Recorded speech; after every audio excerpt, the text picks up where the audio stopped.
I say, Marcus, do you know about this new spy called James Bond? James Bond, eh? 007, secret agent James Bond. Agent James. I'm aware of his work. I would like to subscribe to his newsletter. Excellent. Let me sign you up right now. So inspired by the, according to Marcus, surprisingly good Kingsman. Yep. I thought it might be a neat idea if we talk about the James Bond series. Yeah, I used to like him as a kid. Same. I used to be obsessed with James Bond. I was never obsessed. It was pretty weird. The one I was obsessed with as a kid was Indiana Jones. Oh right, yeah. That was the one that I absolutely loved and still do love. I still think they hold up. But Indiana Jones holds up better than James Bond. Yeah. Apparently, after the success of Star Wars, George Lucas and Steven Spielberg and Close Encounters, Spielberg and Lucas went to like on a holiday together. Oh yeah. You know, it all sounds a bit, you know. Oh yeah. Oh yeah. Apparently they're on a beach. Yep. And Spielberg was like, "Well, George, I've always wanted to make a James Bond movie," and Lucas was like, "Well, I got something better than James Bond. It's called Indiana Jones." Or Indiana Smith, as he was called back in the day. Yep. But yeah, so precisely about James Bond. Yep. Well, what can we say that's not been said already about Mr. Bond? James Bond is a series of films that are now 23. Yep. Or 24 if you can the non-canon MGM one.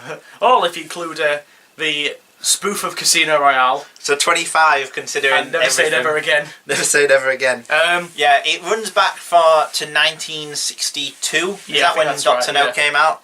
Based on a series of books by Ian Fleming. Yep. Now consider this for a few seconds, Marcus. Yep. Apparently, Ian Fleming wrote James Bond in like the week before his wedding. Really? The night before his wedding, he invented the character of James Bond. That's a little bit worrying. Yes, it is. Considering he is a sexist caricature from the past. Yep. He smokes, he drinks, he has sex with any woman he wants. Yep. All a bit dodgy. All in the name of Britain. Keeping the stiff upper lip up. Oh yeah. But the series has been going on strong for years. Yes. Through various peaks and troughs. Yep. Through trends and fads. Somehow James Bond has just like survived. Yes, it has. That's weird. It is the longest running film series of all time, isn't it? Yeah, yeah. Yeah. It used to be most profitable until Harry Potter. Oh, okay. Yeah, it's I think why do you think that James Bond has held up? I think it's because it does constantly reinvent itself. Yeah, it's almost like Doctor Who. Yes, that's the only thing you can really compare it to in terms of popularity.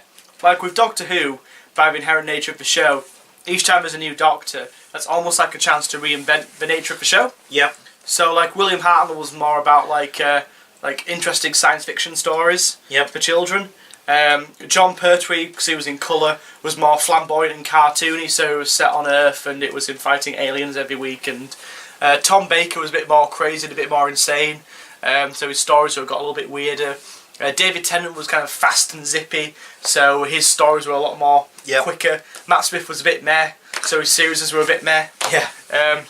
Same for James Bond. Yeah. You know. So the series starts off in the 60s with the I suppose semi-classic Dr. No. Dr. No, which all I remember is just the the racism in it.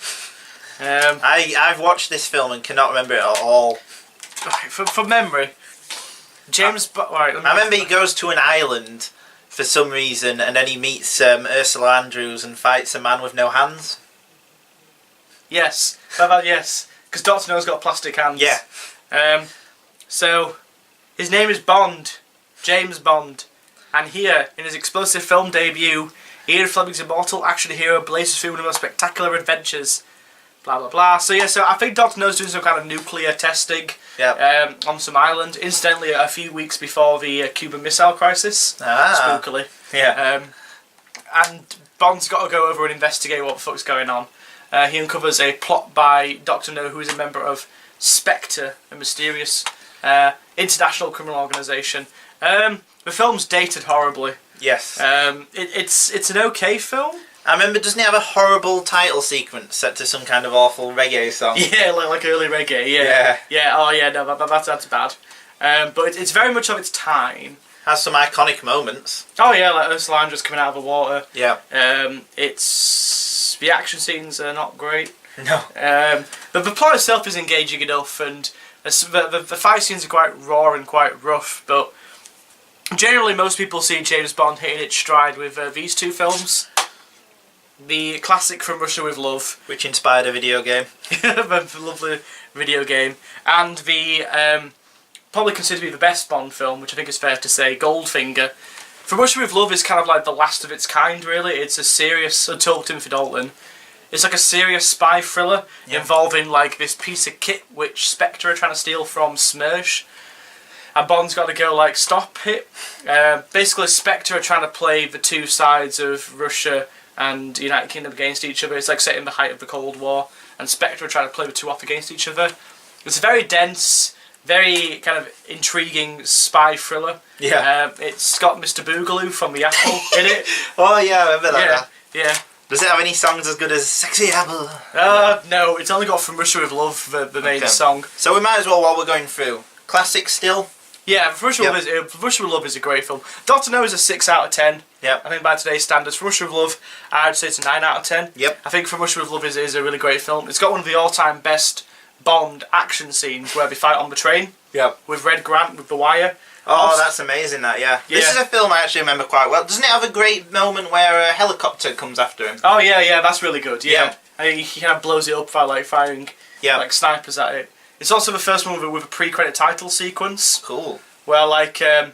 Boogaloo is trying to, like... Oh, no, sorry, Red Grant is hunting down someone who's wearing a James Bond mask, and you think he's killed Bond at first. That's a really cool scene.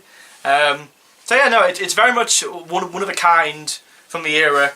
Like, it's very much of the times and reflects the times, but it's still quite entertaining today.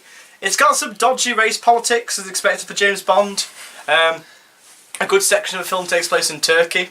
Yeah. And there's some slightly racist gypsy characters. Oh no. Which gets there's a scene where like two women fight for the love of a man.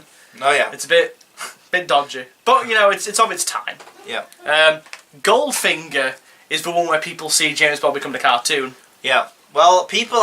This is probably the highest rated one. Yeah. This is the classic Bond. Goldfinger, I would give a 10 out of 10 to. Yeah. It's got no artistic merit, but it's so entertaining. Well, it's just classic scene after classic scene, isn't it? You've got the bit where she's painted gold, the bit where the laser comes at him, the brilliant bit where he's in the gold vault and it says 007 and he's timing it down. What's he called, the guy that throws the hat? I can't remember his name. I can't remember his name. I'll have a look. Just keep saying what you think of Goldfinger. It's got the iconic Aston Martin DB5, the all-time classic Bond car. With the first one where kind of the basic formula goes into place. Bond gets his mission, he gets his gadgets, he investigates the villain, there's exciting action scenes, there's the Bond girl. Yeah. Odd Job. Isn't the Odd Job, that's it. Yeah, that's it. Isn't the Bond girl in this like a lesbian? Well, implied to be at some point. It's more blatant in the book. Yeah. Where, like in the book, I think she is quite upfront about being a lesbian. In the film, it tones it down. Because in the book, there's a really dodgy... Such as the books are really misogynist. There's a really dodgy scene in the book where basically Bond turns her into a non-lesbian through the power of his dick. Is she called Pussy Galore? Pussy Galore. That's it. Yeah, Pussy Galore. Because isn't he on the plane and she's like Pussy Galore? Well, I must be dreaming. I must be dreaming. That's it.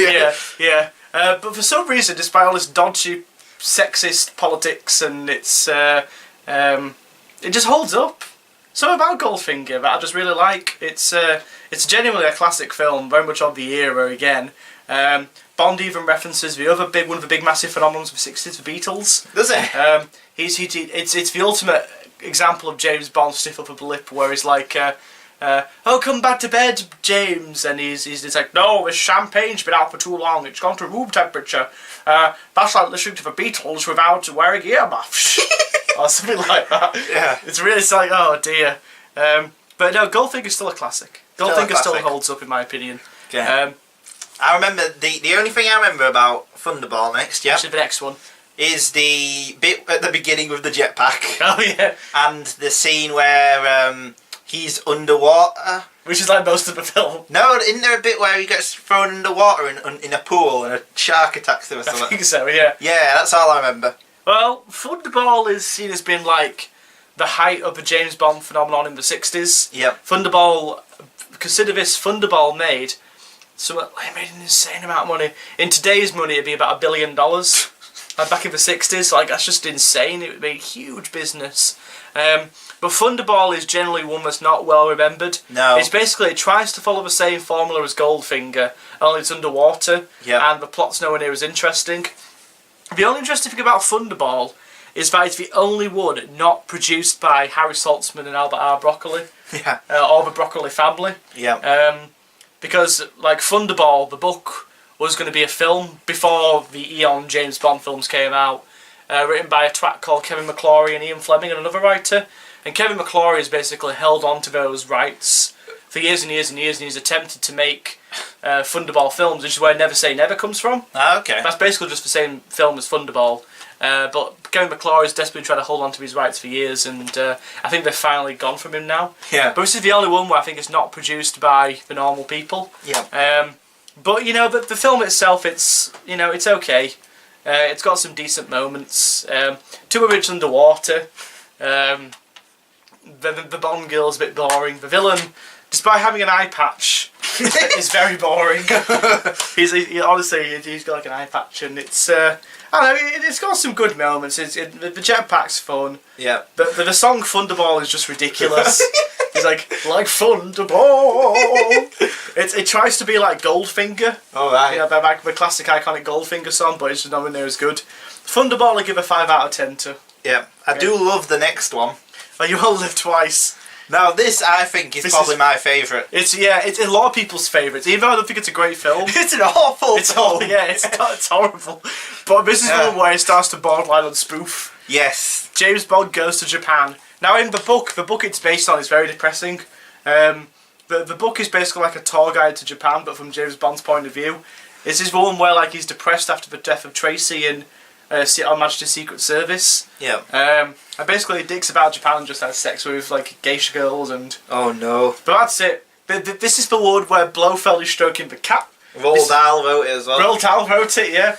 This is the one where the villain has a headquarters inside a volcano. Yep. This is the one with Little Nelly, the rocket pack. That's amazing. Yeah. I love that the opening title sequence is stupid and all. He gets thrown in the bed upwards. Oh yeah, because they try and do a thing where they think they've killed James Bond. Yeah. Yeah, that doesn't work. What else happens in the film? Loads happens in it. What's the sub villain? Who knows? Who's her henchman? I don't remember. But no, this is just a really entertaining, ridiculous film, but it's so entertaining, it's ridiculous. Yeah, it's also the one where James Bond gets made up to look like a Japanese person. I remember that. Yeah, and they spoof that scene in Team America. Yeah. You know, where he tries to turn Gary into a terrorist. Where they just put like eyebrows on him. Stick stuff on him. It looks horrible. I didn't know it was a spoof of that. It's a spoof of that, yeah. But you want all the great iconic moments. This is James Bond at its most, currently at its most ridiculous. Yes. It's stupid. As a film, it's probably a 6 out of 10, but on pure entertainment factor, I'd give it a 9. So I give You All Live Twice an 8 out of 10. I'm really fond of You All Live Twice. I love how stupid and entertaining it is. This was my favourite as a kid, so... Yeah. Yes. It's got a good song. I think a genuinely good song by Nancy Sinatra. I can't remember the song. Oh yeah, I did. Yeah, that's great. That Yeah. So after this, Sean Connery is like the original Bond. Overall, he is hugely iconic. He makes a huge impression. He's the right amount of stiff upper lip Britishness while being kind of like funny and suave, and he's the right formula. You know, for most people, he still is the best James Bond. Yes, I'd probably agree with that. Yeah, I agree with it. Yeah. His first 5 films, I Don't Count Diamonds Are Forever. Well, we'll get to that one soon. Yeah. His first 5 films are kind of like they're so indicative of the era of the 60s.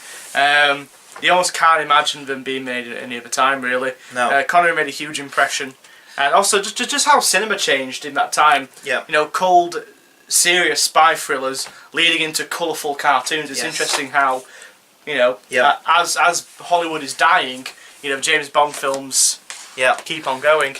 I think that should be part 1 of our thing. We've done the first wave of Connery. So join us for part 2 where we'll be doing... the awkward teen years. The awkward years where he gets replaced and then comes back and he's shit.